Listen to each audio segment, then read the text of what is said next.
Good morning and welcome to Morning Java, brought to you as always by our friends at the Get Go Cafe and Market, where they are open for business and serving fresh, hot food. And Moan, what's going on here? What is it a playoff beard? What is that? You know what? I'm not quite Brett Kiesel, but I decided probably about yesterday. I saw a picture of myself in the early parts. Well, I guess the middle of last year during the pandemic, it was like barbershop closed, restaurants closed, Oh all yeah. that non-essential stuff, getting your feet done. I was like, I actually like the deep. I don't know what it is. I can't really fully get a beard because I think this side over here won't grow. But yeah, it's I'm gonna attempt to grow it back out again. See how far it goes. Now, see, if you were a hockey player, you'd be getting like all this grief from all your teammates because there's some guys that can grow a beard and there's some Yeah, guys that can't come close. Sidney Crosby has the worst beards you've ever seen for a baby great player. face. Oh, it's Yeah, just the worst. These little curls and stuff. So if yeah. you were looking at a beard that would be ideal for you, would it be Kiesel or would it be Mountain Man Ben emerging from Saddam's bunker? Man, I'm going Mountain Man Ben because that one right there is like you don't know what you're gonna get with that one. It's No. like, all right, man, this guy might be holding something in his bag, or you know what, this guy might just be a funny dude. That's what the Mountain Man Ben does for you, man. So I'm shooting for that one. You feel me? Like you get that one though, I, DK. I really, unfortunately, I feel like I really did. The Kiesel beard, Yeah, on the other hand, is composed. He it looks like a is. man who could be farming in Wyoming and naming his cows and his bulls after former teammates and coaches. Oh He wait, does. he actually He does this thing. does. He does. But the smoothest thing about his beard, which separates him from Ben, is this. When he simply does this, I'm like, oh, he's probably got oils. He's got spray. He's got a shampoo. He's got a shampoo for his beard. Okay. I'm more like Ben is just like, let's just go. Like that's where I'm Oh at with mine. man. If I ever get Um, to that point.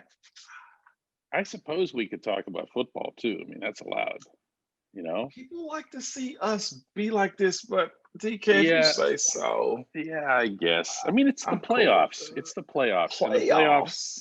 are special. Yeah. And it's a message that Ben personally put forth to the team this week that I could tell from hearing from each of them individually later on in the week, echoing it. You know how that goes. Somebody says something early in the week, and then it Yeah. all gets okay. So when Ben says, play this playoff game like it could be your last, he Hmm. said, I know that's how I'm treating it. Now it's different for Ben. He's 38. You never know, right? Yeah. But Yeah. when Minka Fitzpatrick echoes it over the course of the week and says, I'm playing this playoff game like it's my last, that's an interesting approach, isn't it? As It opposed to just is. saying, make sure you take the Browns seriously or whatever else. Mhm. It's just playoffs. It is. And it's so much that we learned we can't take for granted anymore, just in general. And football is one of those things that you speak about treating it like it's your last. Imagine what the early 90s Buffalo Bills felt like. Okay. Hmm. And their mindset when it's like, oh, we're going back. We're good. This is the norm.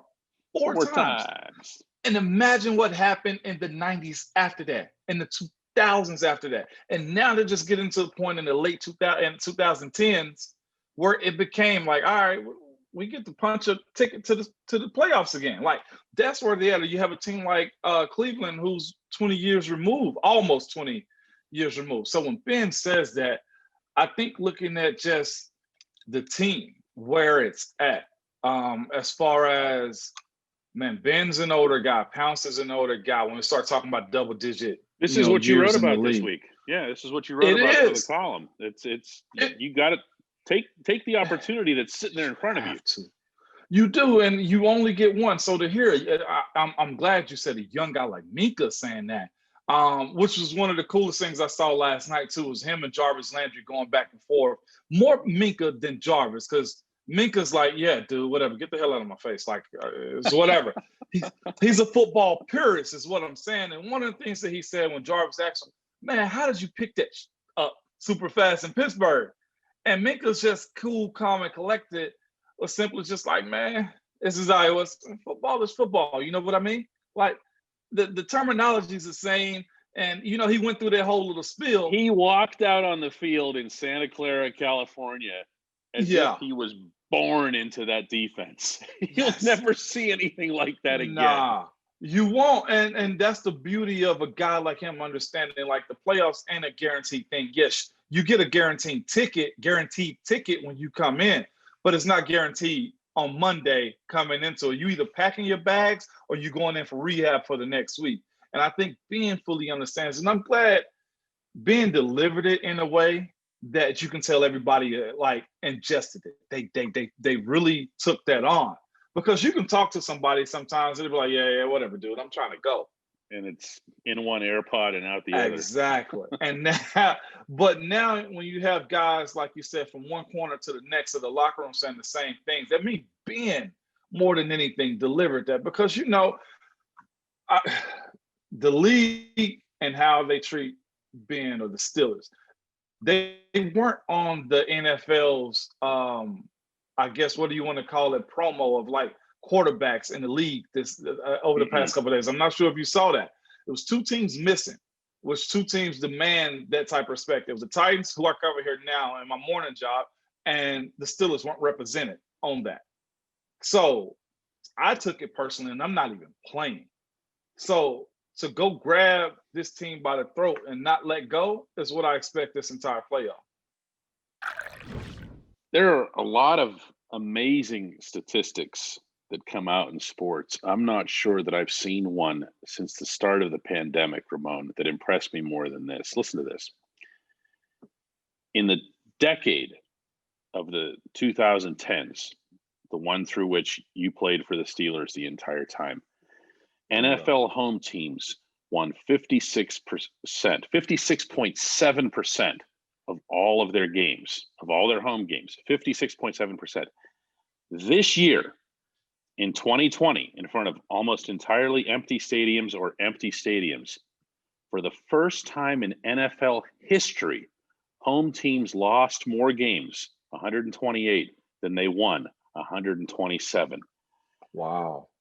I know it's the first evidence we have as a society that home field advantage and fans matter.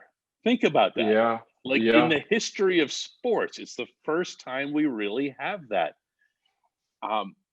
Especially in the week of playoffs, where you could picture what that atmosphere would be like at Heinz Field, coming out of the tunnel with, this is the one time you're allowed to bring the towels, by the way. If you know your Steelers and you know your Myron Cope, he didn't like to see towels until the games mattered. Now you would see the towels. Now you would see, not just for Renegade or whatever, it's the whole time. Yeah. Do me a favor. Take everybody through the tunnel. Take everybody through the regular. A regular. Just okay. All right. Take a regular crowd, not pandemic, whatever else, playoff game coming out of that tunnel. It's different. All the way different. It's not preseason. It's not your league MVP type of game. It's totally different. I don't care if it's the league opener game, playoffs is different. To me, it's a little bit more darker because it seems serious. It is more serious. The playfulness kind of leaves a little bit because it's the do or die mindset. Coming out of that tunnel, man, I'll paint an even better picture. Driving into the city is a whole lot more different. I get there early, always have, okay? The crowds are always there a little bit earlier this time. You see certain things. They start drinking at 6 a.m., Moan. Let's say it like it is, okay? We've heard stories of that. Like, man, they've been down there since like 6:30 this morning with their spots. They have. It's 6:30 actually is exactly. You know the time. You see that's what I'm when saying? The lots open. Yeah. Yes, the tables aligned with spirits. Okay, and people are down there just enjoying it. But coming out of the tunnel, from when me and Marquise would go out there and warm up, like the fans, the buzz. You always hear the I can feel it in the air tonight. But by Phil Collins, that type of music is playing all line. Like the fans aren't necessarily, giddy. It's let's go. Like they're talking to you. You feel energy, man. That And makes sense. coming, That makes sense. It feels more serious. Yeah, it that makes does. sense. And that's why I say it's dark, but not like gloomy. It's like, yeah, this is where you want to be at. This is what guys talk about. And coming out of that tunnel, man, and seeing the backdrop of Pittsburgh when you host a home playoff game and you see fans around the standing room only fans up top. And when we finally run out and we're on the sideline for the national anthem and, the pregame formalities of, handshaking and talk, the coin toss, I always remember looking over in that back corner where the Heinz Field and the circle ramp is, where you can see the buildings, the skyscrapers, and there's always this smoky look that comes out. I don't know if it's the grill. I don't know if it's the football guys giving us a little accents, a little accents on the game. But it is a misty, dark, just go. Tunnel vision is what it is, man. I truly in love playoff football. Because you got that opportunity to go get that trophy, man.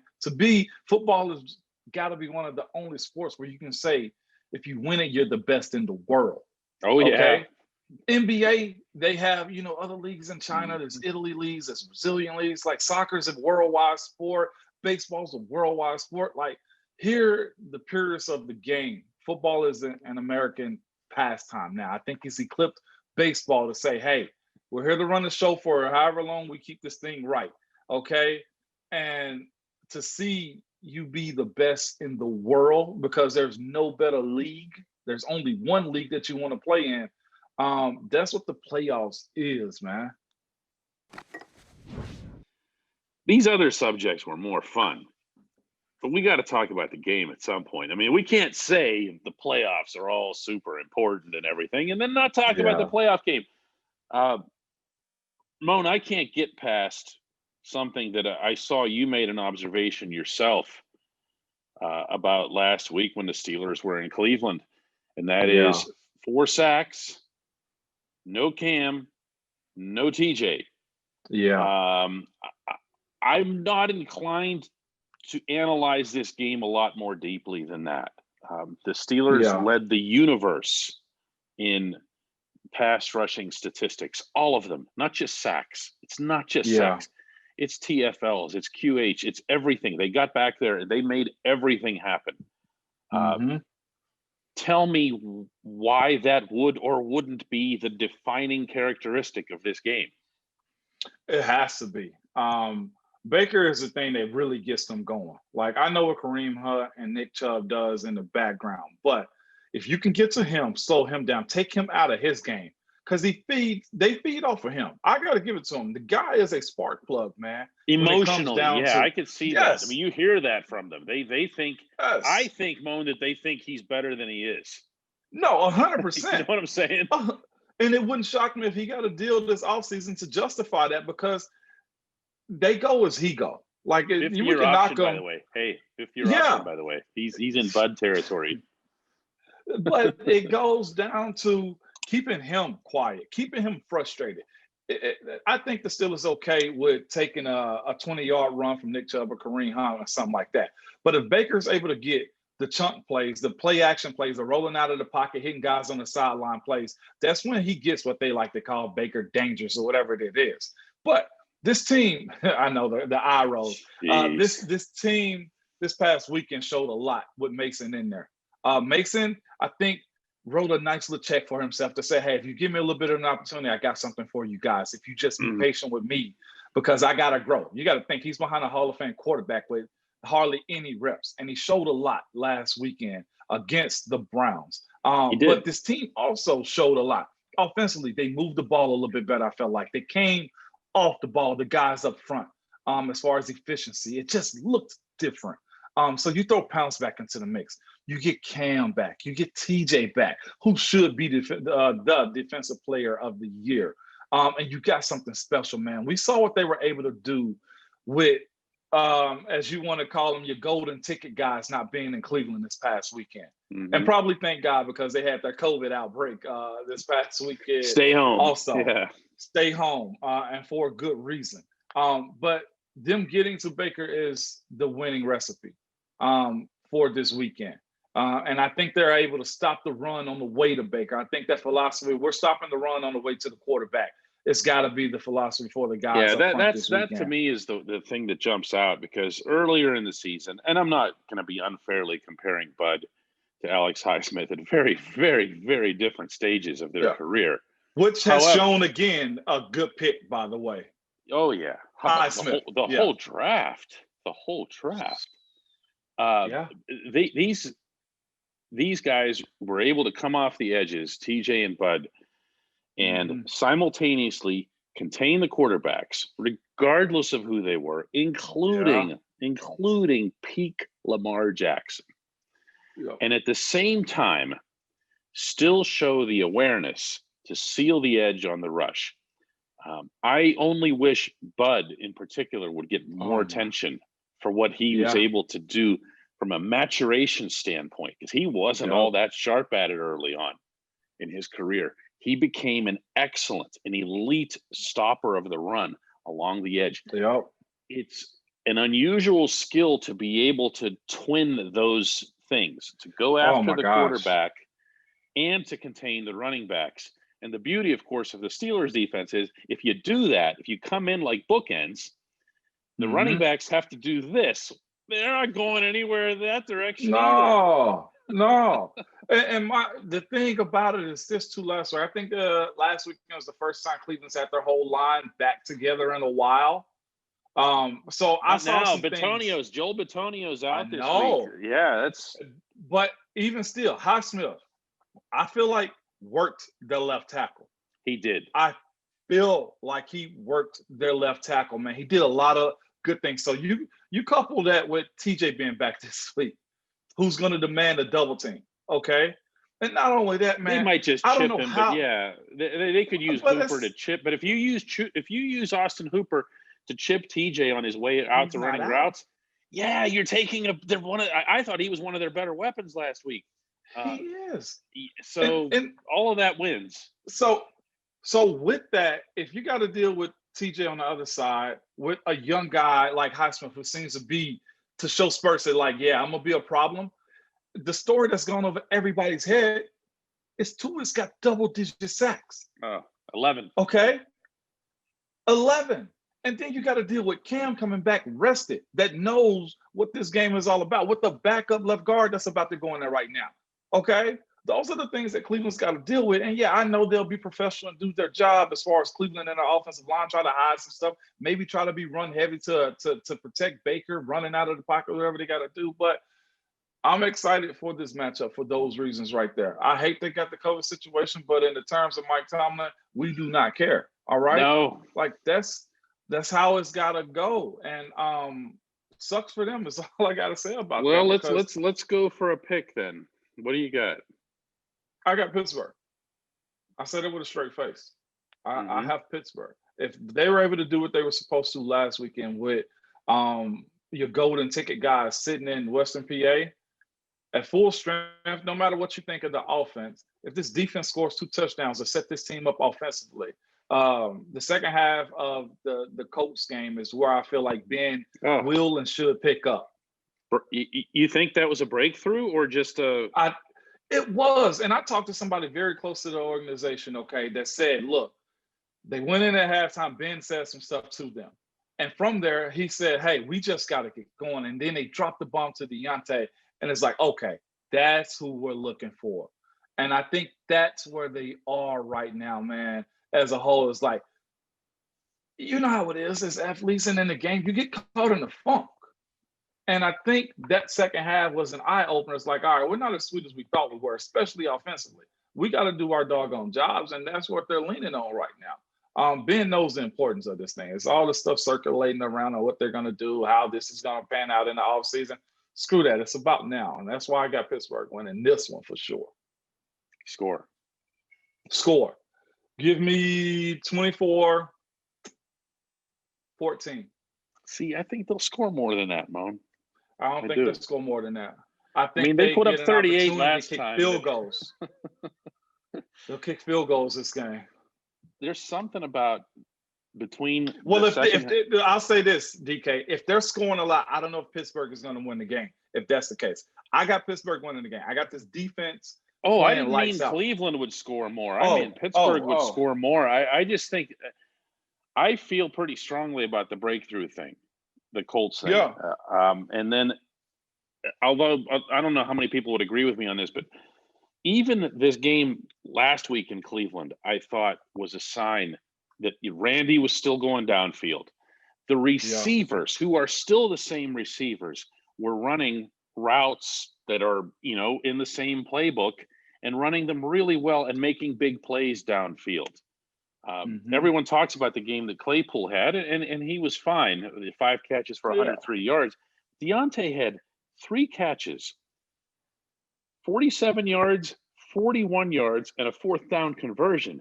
That's a pretty good 3-catch day. That's a damn good day. Situationally, absolutely. And all of a sudden, we're not talking about them dropping the ball. Did you notice that?